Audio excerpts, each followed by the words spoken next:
Popin Media. Katugeze nti mubali wano wabanga waliwo alina emyaka nga 23 oba 25 naye ng'alina bwe yazaala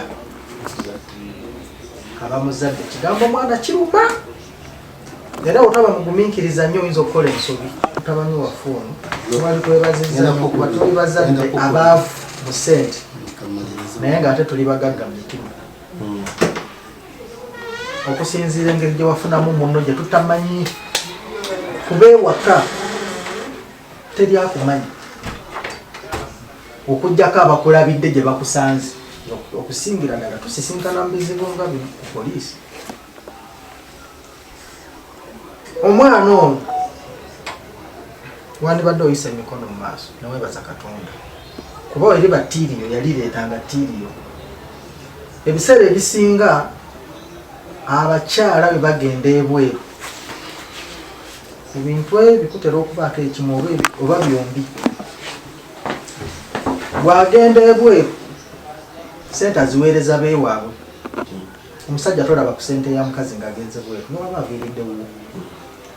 Ekyokubiri kino ngenda kukyogera lwakuba ndi mu kkooti. Abakyala abo bwe bagenda ebweru balina ekizibu kye bagumira ekibatuukako naye n'aguma mpaka bwadde. Naye abasinga puroguramu zibeera ku airport wali ayinza okudda n'amala omwezi mulamba obeegi nga gw'omwami tomanyi nti yakomyewo n'asooka emalako eggoga oyo gwe yafunanga ali bweru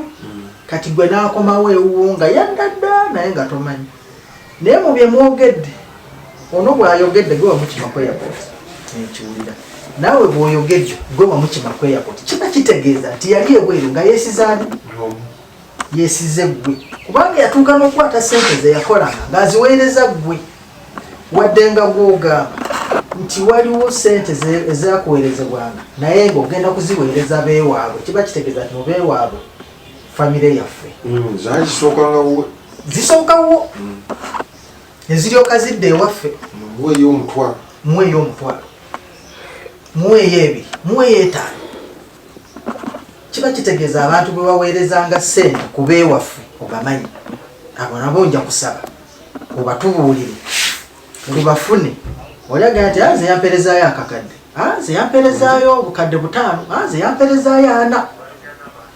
tumanye ensaasaanya y'essente ezo engeri gye zaasaasaanamu. Omukyala bw'aba yakwesiga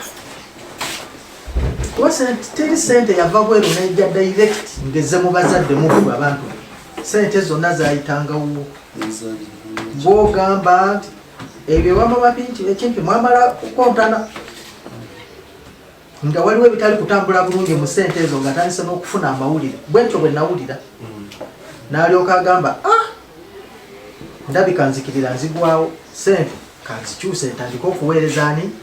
naye ekyo ndowooza kyaliwo oba mu mwaka nga gumu oba myezi omwaka ogusembayo naye ng'emyaka 5 kati katuggyako emyezi 5 gye yaweereza ssente ewalala emyaka 4 n'emyezi 7 ssente zayitanga wa mwami ono. Kati njagala nnyo otuula osiriikirire kubanga ebyabafumbo bizibu kituufu tetukumanyi naye mwasalawo ne mwefuna ne muzaala n'abaana ekyo tekigenda kujjawo kuba mwamala ogatta omusipagatta era bali abaana siina we mbagambira nti siri jjajja wamu ntandika nti era naawe siina we ntandikira nti toli mutabani ntandika nti naye ekisinga obulungi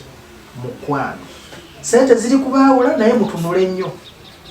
abaana bagenda dda kukwetaaga enkya nga ekizibu kijja kugwawo nga kijja kugatta maama ne taata nga muteekwa okubeera aba mateeka okujjako ng'onaafudde naye toyina bw'ona agamba mwana nti mu kifo kya maamawo nteeseewo ono gwe tuli naye naye nga manyi nti maama we gyali era talina kizibu kyonna. Obufumbo obwo mwe mutusingako okumanya bwe muyinza okutegeera gulwedi gye bugwamu. Obufumbo obwo omwana ono yali asoma omwami ono n'amulumbagana mu ssomero era yamuggira eyo n'atwala kuddamu omulaba aliko omwana munne